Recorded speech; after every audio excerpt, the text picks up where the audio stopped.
Dean Butler is an actor, producer, and director, best known for his role as Almanzo Wilder in Little House on the Prairie, based on the beloved Little House book series written by Laura Ingalls Wilder. He's a producer for NBC's Golf's Emmy-nominated series Feherty for over 10 seasons. Dean currently lives in California with his family. We'll be joined in conversation with local journalist Devin Stewart Leslie. Devin is a longtime journalist and owner of Legacy Talent Group.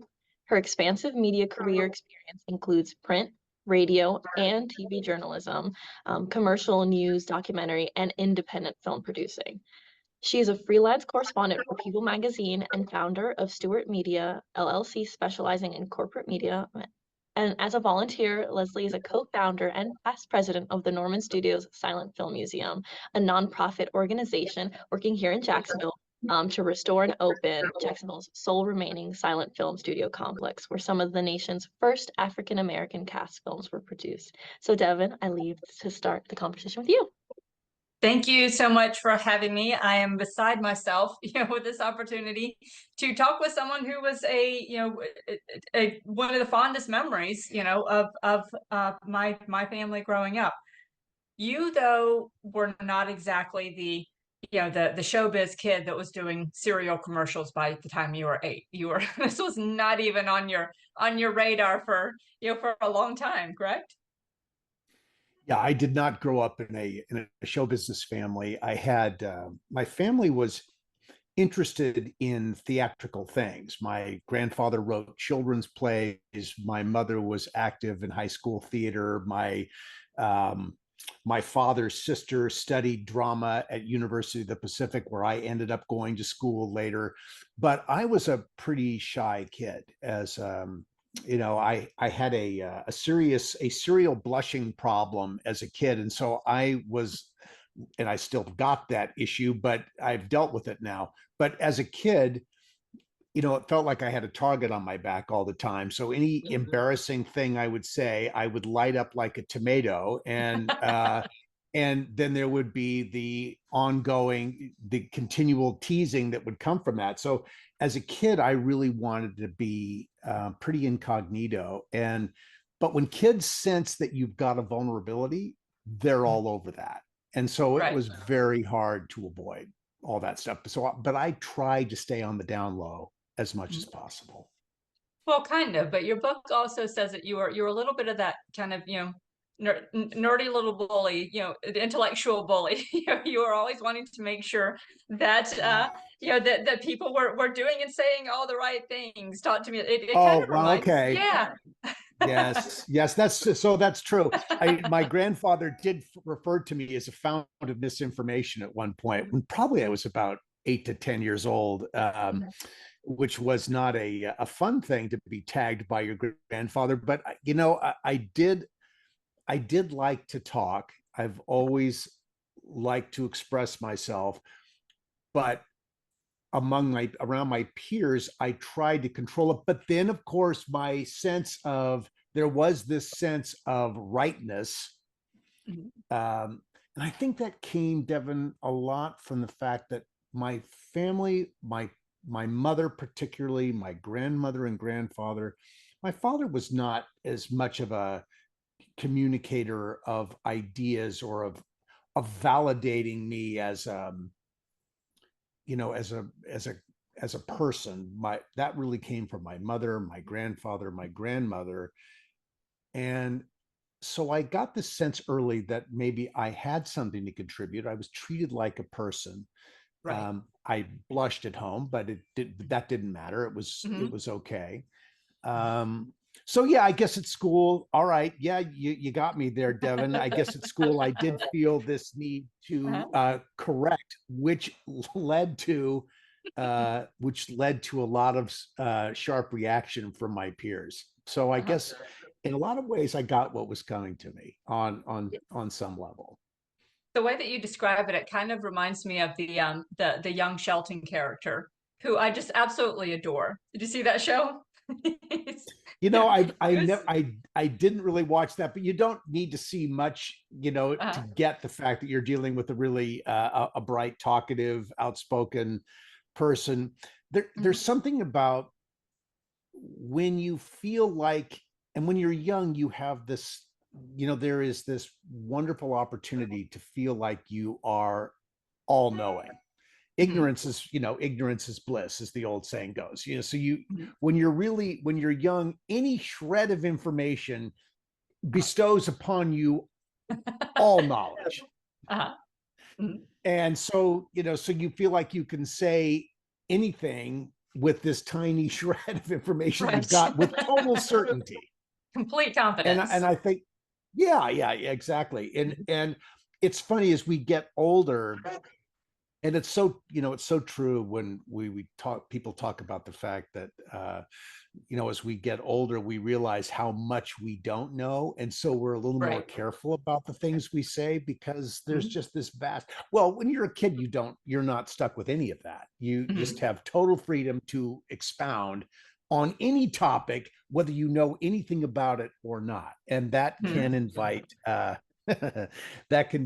invite a little derision your way. So yeah, I certainly was, I've learned, I think, a lot of lessons from just living for 68 years. And I'm a lot less certain about a lot of things than I was when I was a little boy. Okay, so you eventually, though, did kind of come into your own. I love the story about your moment, in front of the microphone at, when you were doing talking about doing the games, the basketball games in high school, and those pivotal moments in our lives that, that set you on a trajectory. Tell me a little bit about that. That moment. So this was, I write about, being a sophomore in high school. Now, 2 years earlier, I had been involved in an English class play where I was cast as a preacher, and I can't remember what the play was, but it was a little play that you do in a junior high school class. I had 3 lines and forgot 2 of them in the performance, which was just like a sign of anxiety and nerves that all that happened. 2 years later, I was invited by my geometry teacher, Mr. Cochran, to join him at the scorer's table for the 1971-72 basketball season at Piedmont High School. And I embraced that opportunity instantly. One, because we had what was going to be a great team. So to be able to be front and center for that through that season was going to be an incredible opportunity. But as I sat there at the table before the first game to start, and he taught me how to do the book. And, if you've never done a scores book, let me just see if I can turn off my, if I can just close out of my notifications here. Yeah. Something. So, as I'm preparing to do the game, and I think this is going to be really the coolest thing, the referee's ready to start the game, and he looks over at Mr. Cochran looks over at me and says, "Who's going to introduce the starting lineups?" He asked this question, and sitting in front of me is this old Shure silver pedestal microphone. If this had been a moment in a movie, Devin, the gym would have gone dark, the sound would have been muffled, and a spotlight would have come down on this microphone with sort of the glow of my face. Right. It was really this incredible magic moment of seeing right in front of me an opportunity to speak and be heard, and maybe not laughed at or teased. And so speaking into the microphone that night, introducing the players on our team, and we won that first game, by the way, speaking into the microphone and hearing people applaud what I was saying. They weren't applauding me, they were applauding the guys, but I made this there was this connection that I could speak and people would accept it.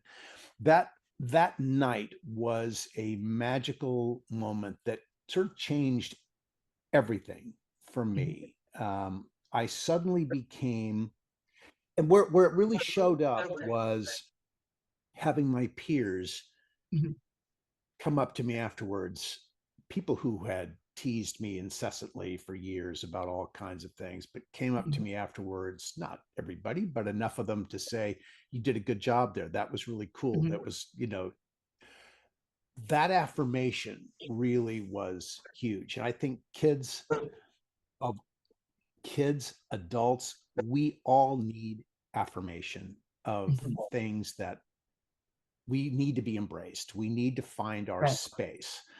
Mhm. And that was the beginning of me finding a space in the world. And I cannot underestimate or understate the importance of that time for me, which led then a year later to getting on the stage, following a girl I had a crush on into a rehearsal for a production of Once Upon a Mattress that we were doing at Piedmont High, Mhm. and loving that experience of being in the light and hearing the laughter that was planned laughter, not derisive laughter, but laughter from something that was fun that was being done on the stage.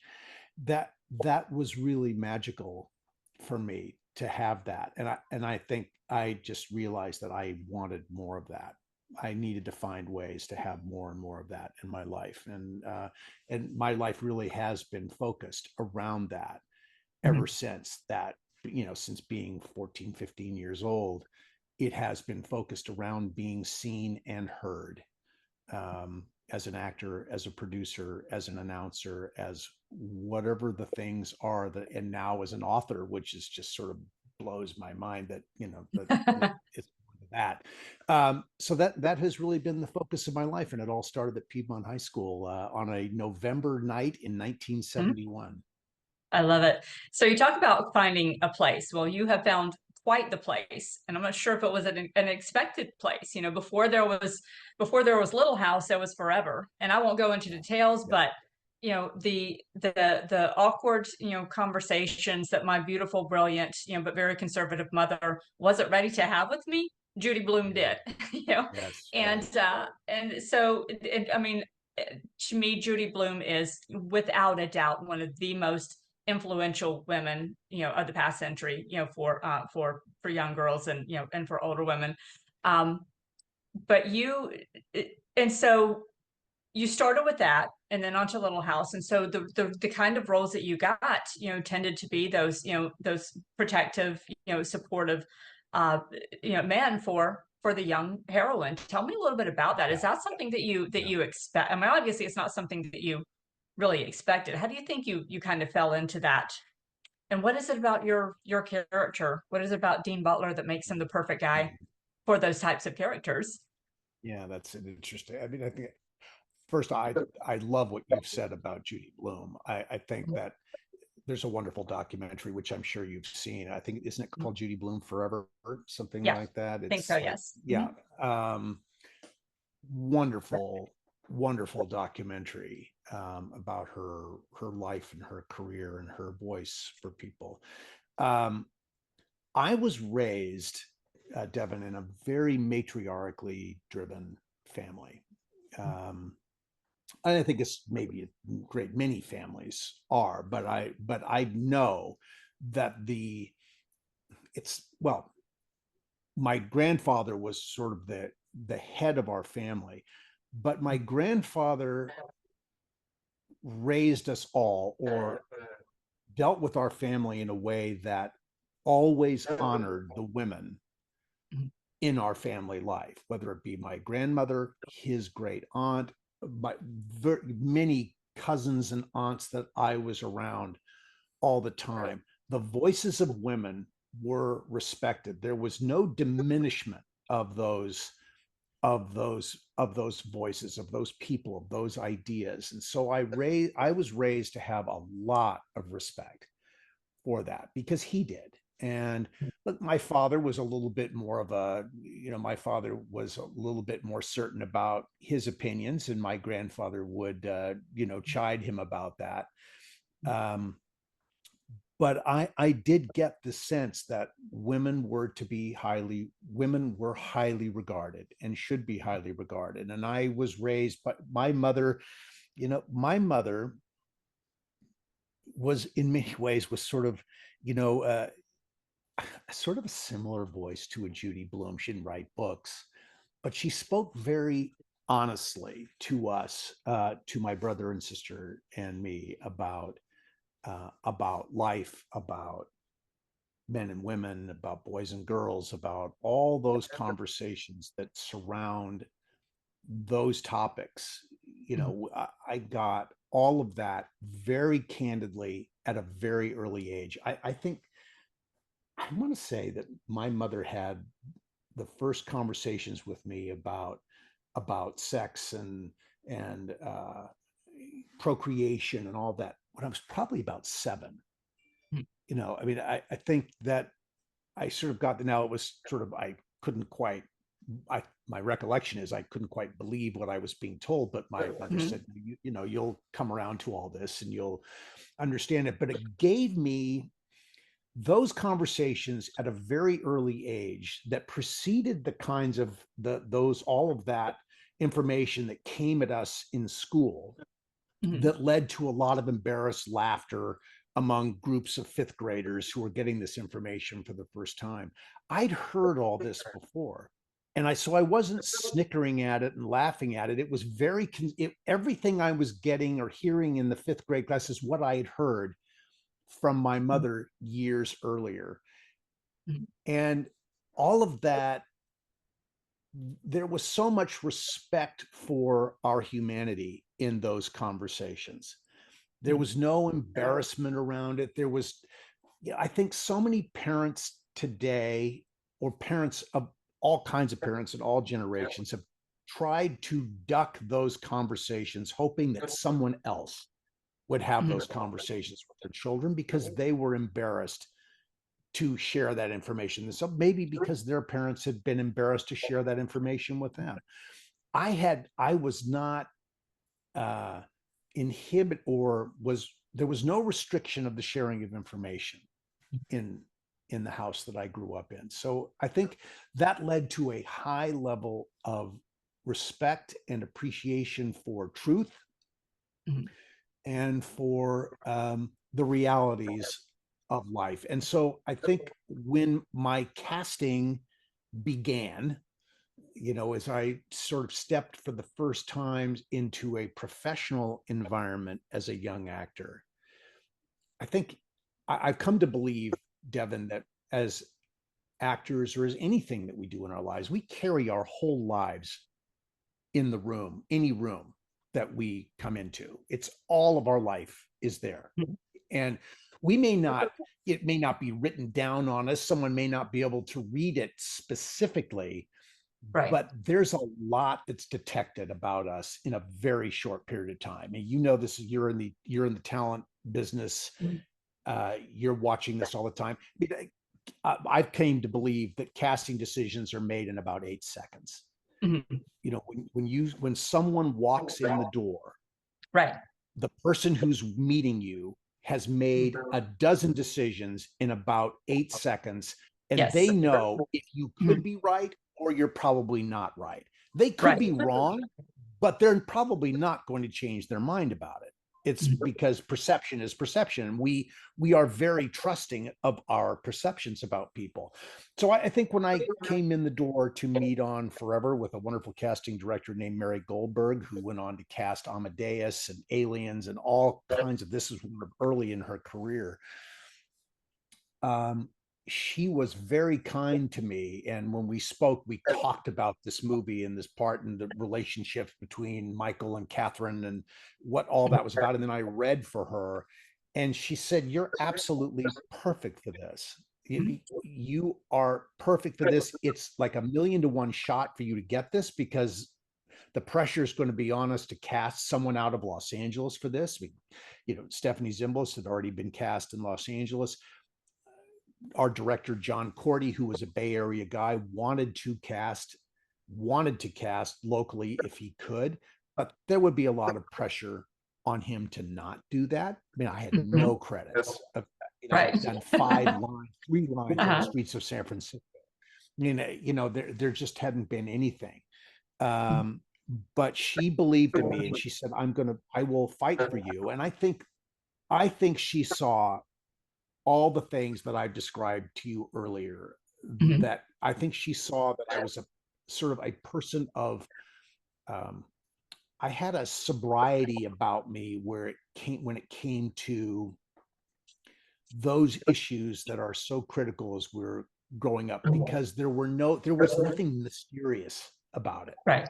for me. I mean, I hadn't experienced everything, but I knew what it was. And I Mhm. think that that gives you a kind of maturity in conversations, Mhm. and a sensibility that, that perhaps if you haven't had that kind of candor in your life, that you just don't have.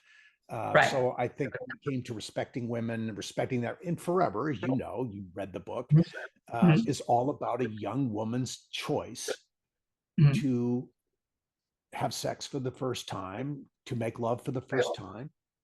And this was handled very, very responsibly in Forever by Judy Blume. And I think, and in the casting of Stephanie and casting me, uh, that voice was a good, consistent voice. And it wasn't going to be a hot fly by night.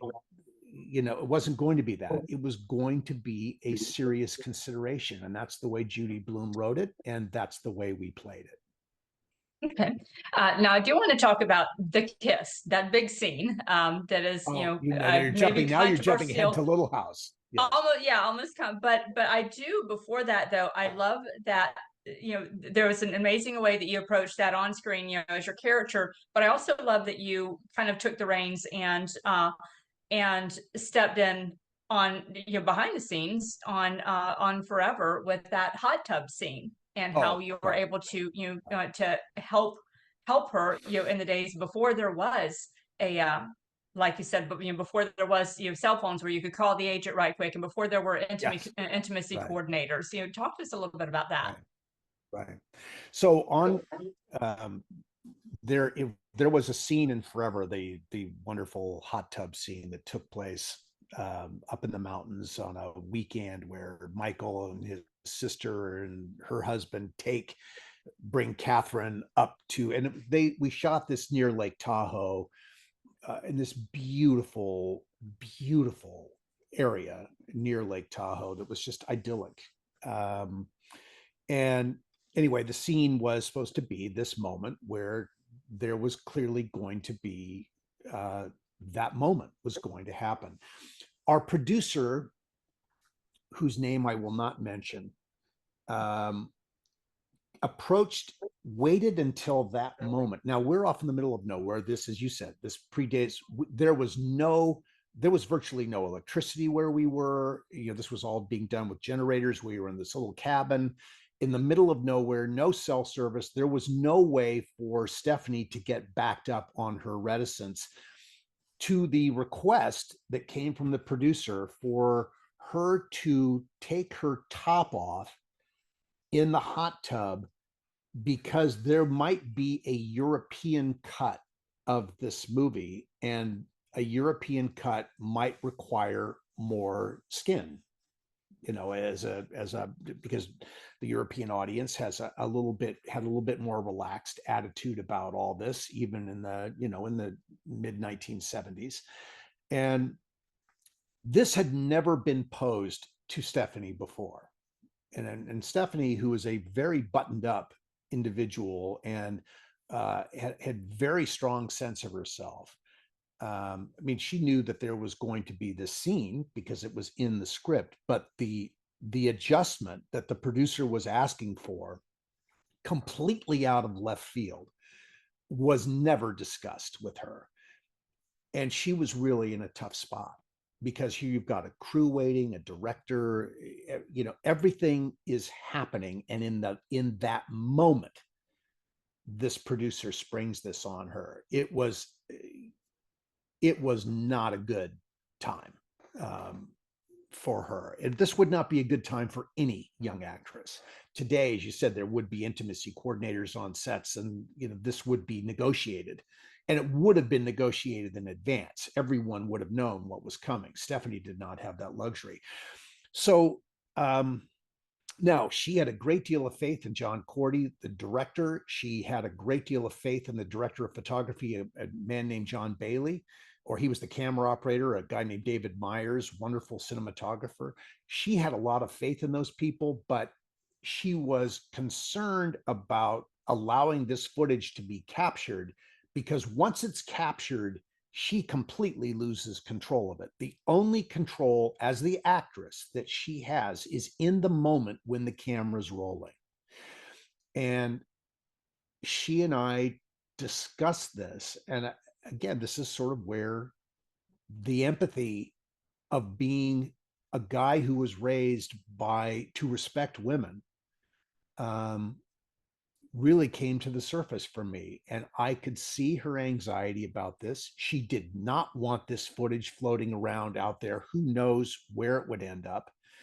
That was not the kind of career that Stephanie had begun, and it wasn't the kind of career she was looking for long term. So we teamed up together, and she had like a flesh toned bandeau on, that kind of thing. And she agreed to lower the bandeau, but she agreed to do that after we discussed that I would stay very close to her. And so any shot of Stephanie's face, of her front, would always be over my shoulder. If there was a wider shot, you could see her shoulders, you would see her skin exposed, but never her chest. And that was a decision that she and I made together. And I don't think the producer was particularly happy with that choice, but in that moment, we were in charge. It was us and the camera, and we made the determination as to how that moment was going to be played. And Stephanie never had to worry about a piece of footage showing up somewhere in some pardon me as I bang my microphone, in some unsuspecting place or at some unknown place, and expose her in this way. And I would have done that. I mean, I was very fond of Stephanie. I respected her, having worked with her, as I would respect any woman in that situation. And so we made that decision, and I took care of her and in that way, and that felt good to me. It was the right thing to do. The producer was not happy. Our director was very supportive of that decision because he knew what could happen to footage if it just sort of ends up willy-nilly somewhere. So that was usually you think of actors being able to take control is really much more on the stage, where the stage is really an actor's medium and you are in charge. You think of film and television as being much more of a producer's, director's medium, but in a situation like that, actors in those most intimate of decisions, actors make choices. And as an actor, you do have control over that moment. Nobody is going to expose you if you don't want to be exposed. And that was the decision we made. And it was a good one. Okay. So now let's talk about Little House and the kiss, the scene that probably would not even no way get greenlit today. Tell me just about how you approach that. That kiss, as I call the chapter in the book, and this was really a directionally changing moment in the life of Little House. Melissa had been America's sweetheart. She'd come on to the scene as a 9-year-old girl, 10-year-old girl, perhaps, I think probably 10 by the time they were shooting the first episodes. America loved her. And when I met Melissa, she had just turned 15 years old. So she had turned 15 years old on May 8th, 1979. I had turned 23 on May 20th, 2 days before I met her. So we're, a little less than 8 years apart in age. And she was a very young 15, is all I can say. I mean, there was, as I've written in the book, there was no hint of a woman there in front of me as I met her for the first time. She really was a young girl. And of course, she was dressed as Laura with her pigtails and her smock dress and all of that. So, you know, it was all designed to keep her looking very young, and she did look very young. When it got to that point in the series, and I think Melissa and I were both sort of feeling when we met each other, and she's talked about this, she and I have had lots of conversations about this, where, you know, she's thinking, how are we going to pull this off in less than a couple of years? Because, you know, she's thinking, I'm just not ready for this. And she has gone into great detail about, in different forums, about how she was not ready for it. But Melissa also was and is a very daring, she was a daring young woman, and she is a daring woman today. There is very little that Melissa sees something that frightens her and she moves into it, not away from it. You know, I think that is her nature. So, and she trusted Michael Landon enormously. She had a wonderful relationship with him. He was like a second father to her. Now, he never gave her a voice in this decision to cast me. And that was Michael's way. He was making those decisions. He wasn't leaving that up to anybody else.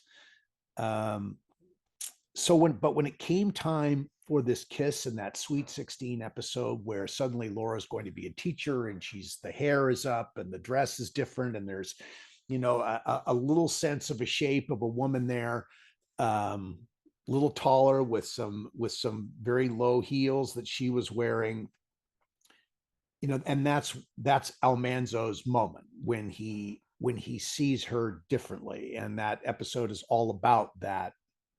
Yes, it's about her becoming a teacher, but it's really principally about that moment when Almanzo sees her as the woman. And now what are we going to do about this? How is this going to go now?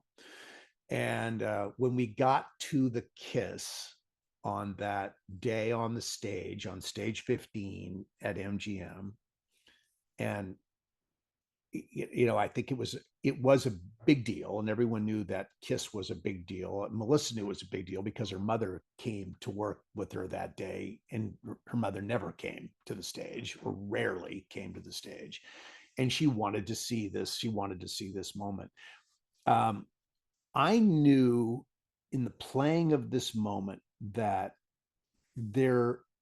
intuitively, I understood that there could never be a sense that Melissa was overmatched or in jeopardy or in any way being pushed past a place that she was comfortable when this kiss happened. And so I made the decision that I was, as much as I'd had that kiss, many kisses in my life at that point, but I made the decision that this was like the first kiss of my life too. You know, that's the way it was, the mindset. And that made it very innocent for both of us, and very pure. And it was going to be this very simple, chaste kiss that Michael choreographed in a way that, you know, when you came in for the kiss and we're trying to figure out what side our heads go on, and, you know, there are all those things that you're thinking about when you're going to kiss somebody for the first time. And he choreographed all that. So we were going to do this kiss, and it was a very sweet scene that leads into the kiss. And as the kiss is about to happen, there's this cry from behind the camera, like this voice, this wailing voice that comes out. And I had no idea what this was, but Melissa knew instantly what it was. It was her mother crying off camera as she was watching her daughter have this moment. And Barbara did this. I mean, Michael cut it and we reset and we, you know, went into it again. And she cried out twice more as this kiss was about to happen. And I think Michael, who was, you know, was understanding of this moment for Melissa, but I think insisted that Barbara contain herself on the fourth attempt. And so Barbara was restrained, and the kiss did happen. And it was this very simple, sweet kiss. For all this buildup, it was just barely a touch. And I looked at the kiss over the years. When I first saw it, I said, "Oh my God, what a geeky thing this is! My any cool factor, like, hoping I could be cool on this. There was never any cool in me. I mean, I'm just not cool." So, and this little curl that I had on the side of my head, and it just, it's indelibly imprinted in my head. But people who watched the scene, the audience that watched the scene, I think found it very, very touching, particularly. And I think because it was this sweet, safe,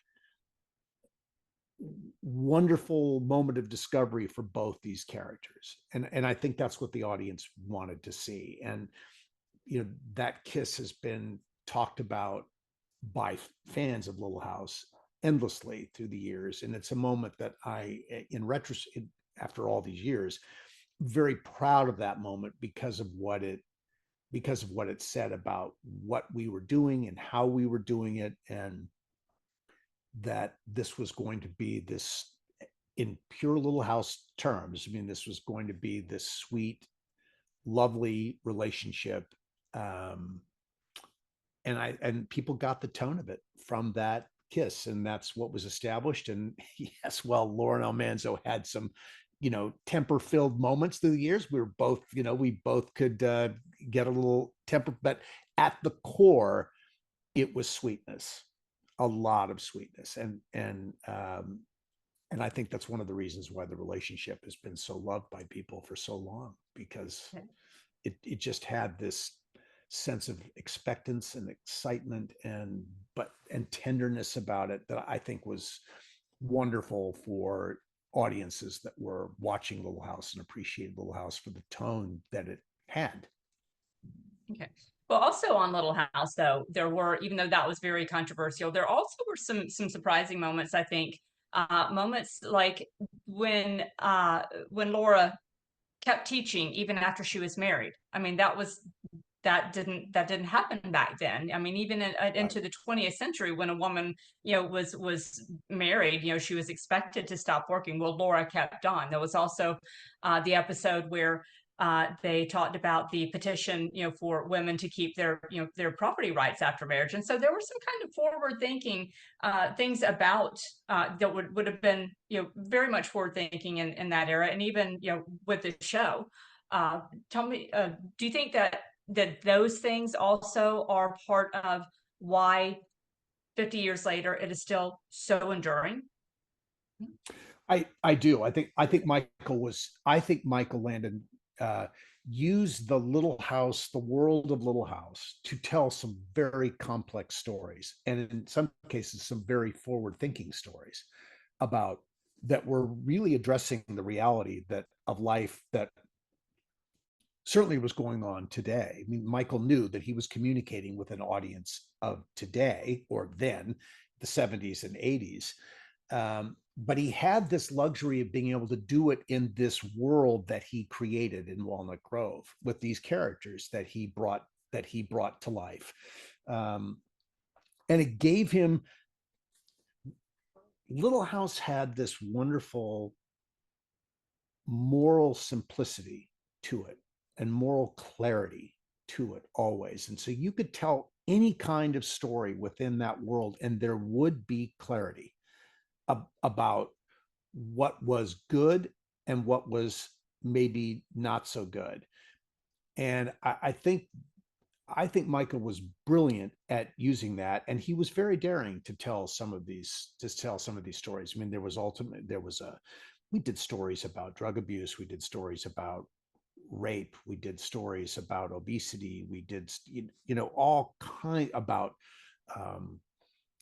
racial issues, religious issues, all in this world of Walnut Grove, where there was goodness and there was consequence for bad behavior. And I think it gave people this sense of you could trust what was going to be coming at you in Little House, that you were going to get an honest take and a moral take on what a situation was. And there was very little moral, there was really no moral ambiguity in Little House. It was good or it was not good. The world is a much more nuanced place than that, but Little House gave people a foundational look at the world from which they could then deal with all the nuance that was inevitably going to come at them. But I think watching Little House, you did get a sense of what was good or what was right and what was not right. And that was a very, very powerful part of, I think, the appeal of the program and the long-term appeal then and today, because what's good, what's right, really right, doesn't change. It doesn't, it's the same now as it was then, as it was years before that. We know goodness and what's right and what's, I think as people, we understand what's good and bad. And Little House allows those stories to be told in a very clear, concise, unambiguous way. And I think it's wonderful storytelling. Okay, well, we've got some questions coming in. Camille asks, Okay. Almanzo is both a historical figure and a book character. How do these two different versions of Almanzo figure into your performance? You know, what people saw with, and I think, which is the case with most performances on television, certainly, I think what you're seeing, what people saw was me.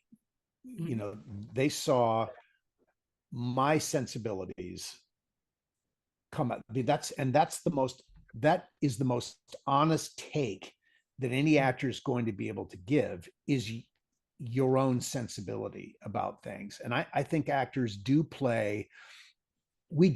actors make adjustments. We adjust circumstances, but everything is filtered through who we are as people. And so what people saw with Almanzo on Little House was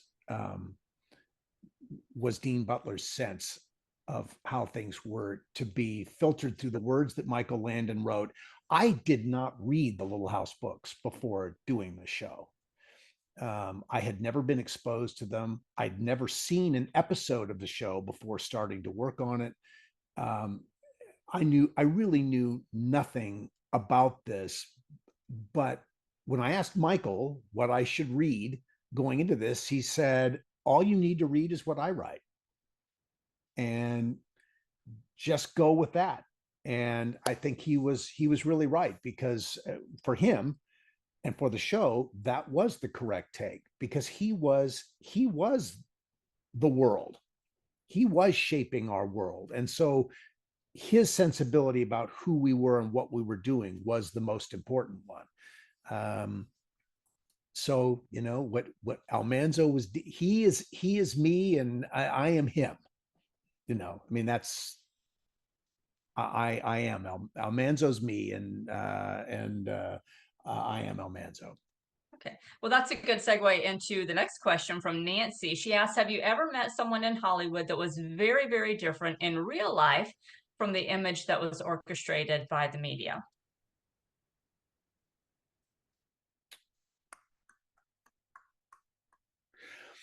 I think there are subtleties. I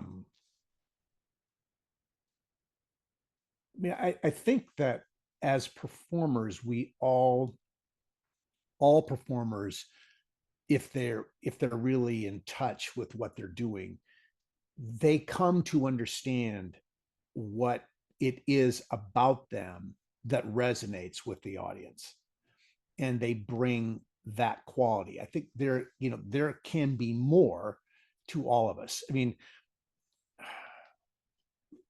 Michael Landon was, what, as much as our producer wanted me to think that Michael was a very simple man, but Michael wasn't a simple man. Michael was a complex character, um, with a complex set of life experiences behind him that informed who he was and how he dealt with the world.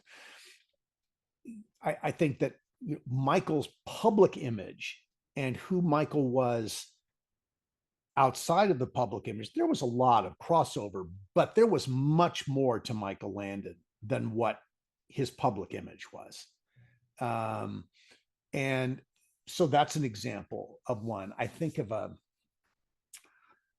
see this a lot with sportscasters or, media personalities who are talking heads, and I've had experience working with a lot of those people, and they bring a very specific thing when they are in front of the camera talking to people. And when the camera turns off, you can see something completely different, because they know what the audience wants from them, and they bring it.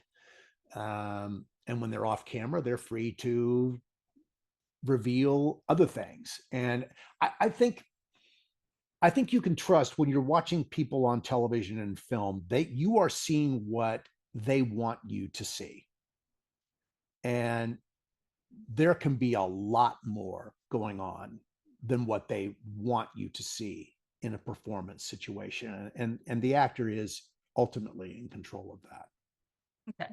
So you touched a little bit about this. Christy asks, with all the talk about the kiss, she asks about the character that was Albert's love, who was attacked. Sylvia. And yes. Yes. And there was a suicide in that storyline. Right. Tell me a little bit about how you approach those very, very serious, very controversial, almost more than like she said, more than the kiss type storylines. Some of them were very tough. Yeah, no, I think that is among the most controversial stories that Michael ever did, on the program. I think people were a little surprised by that one. I think he put that. Now, Almanzo didn't have a lot. I don't really recall having really anything to do in that episode. This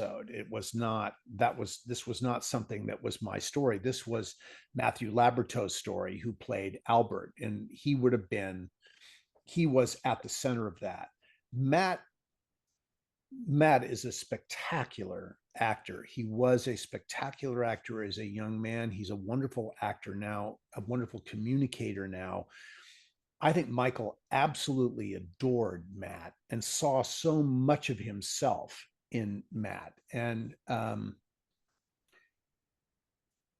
Matthew had and still has a kind of truth about him that radiates out of him. There's a simple honesty in Matthew and his work, and you got to see him struggling with all the things that he would have been struggling with. And I think you really were seeing Matt. The audience saw Matt Laberto in those moments, and I think that Michael trusted and knew who Matt was and what he would bring to that situation. And of course, he also hired the wonderful young actress Olivia Barish to be Sylvia in that episode. Olivia, a very talented young actress herself at that time, and was capable of a lot of emotional truth. Michael put these stories in the hands of actors that he cast with the idea that they would be capable of doing portraying those kinds of moments. And I think it was all about the truth and the honesty of the portrayal that made it work. You never felt like anything was being utzed or that anyone was outside of their comfort zone in this. I mean, the people played to the truth of what was being asked of them. And I think that's what made all of these stories work, is that there was always a level of truth that was driving the work. And people could see that, and they could intuitively feel the honesty of what was happening in all these moments. Okay. Nancy wants to know if you had a favorite episode on Little House. Listen, I have lots of favorite episodes, Nancy, and thank you for that. I love the first episode because it was the first, when you're arriving at some place, it was all brand new. It was the beginning of season 6, and arriving there and meeting everybody and experiencing the Little House world for the first time was a magical experience for me. And I absolutely loved it. And you just could see the professionalism that radiated around all of this that was being done. We talked about Sweet 16. That was a very important episode because it was such a transformational episode in the life of the series. I loved the episode Days of Sunshine, Days of Shadow, because there was the complexity of the physical challenges and the emotional issues that the character was going through. It was fun to play. I think a lot of people feel like, wow, that was sort of a depressing thing. But for the actor, that what's depressing to watch is perhaps really fun to play. And I had a really good time with that episode. And then there were things like the nephews, where Royals, my brother Royals, 2 boys come and they run Almanzo around for an hour until Laura straightens them up. The fun of that was really, and these 2 kids were just terrific. And, this was Michael's humor. This just had Michael's humor all over it. And so I had fun doing that. There were so many fun moments overall.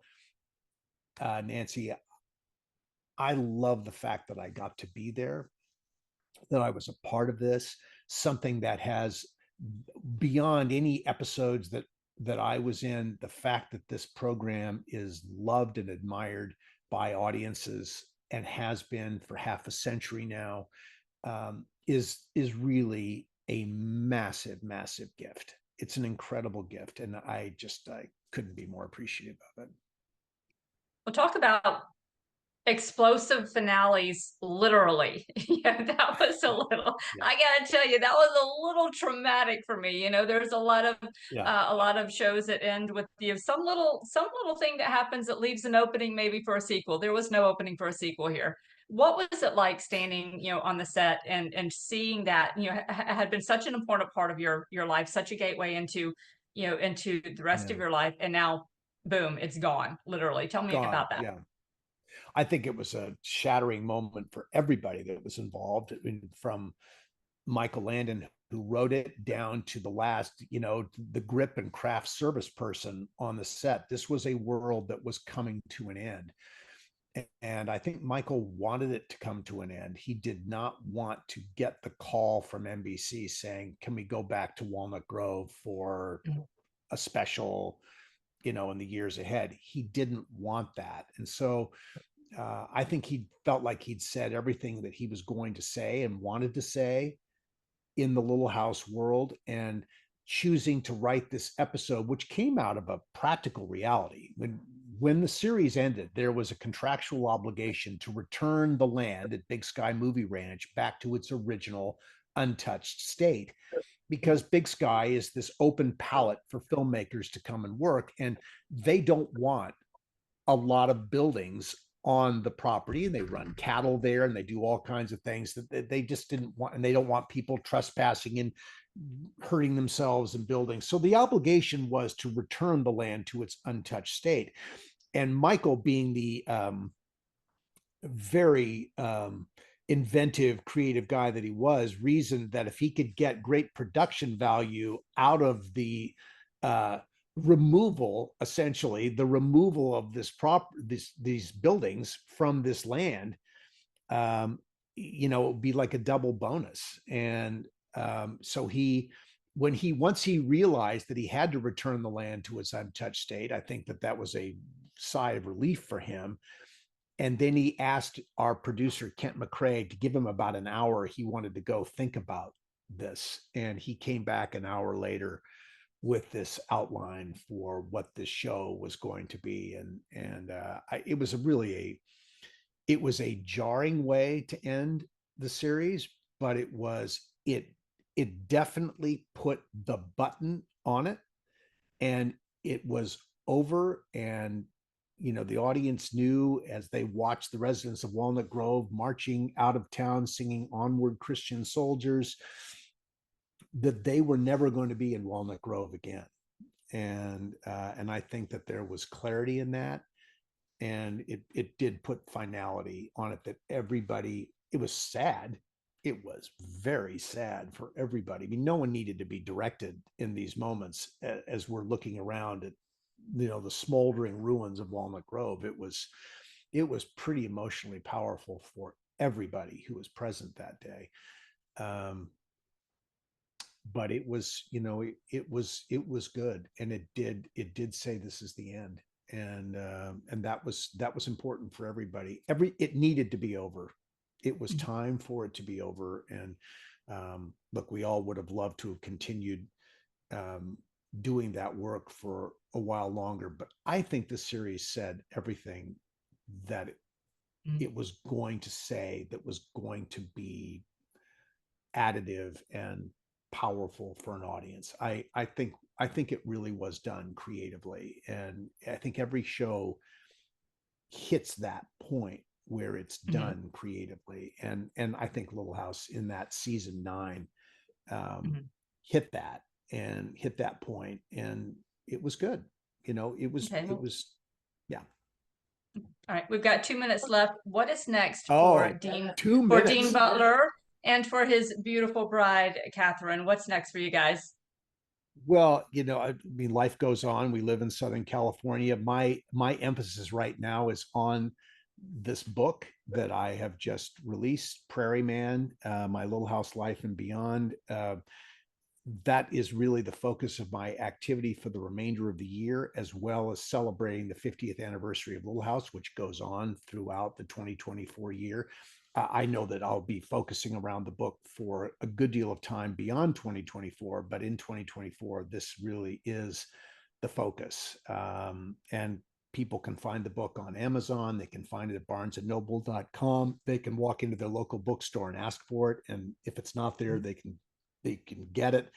I'm very pleased with what we've done. It's with this book, and it's a book for fans, and for people who love Little House and would be interested in learning more about sort of entertainment in the 70s and 80s, and then of course just the story of my life. If they enjoy what I did, then maybe they'll understand, hopefully have a better sense of why I was the person I was on camera after reading this book. Well, I enjoyed it immensely. Thank you for writing it. Thank you for sharing your life and career with us so generously. And thank you so much for meeting with us all today.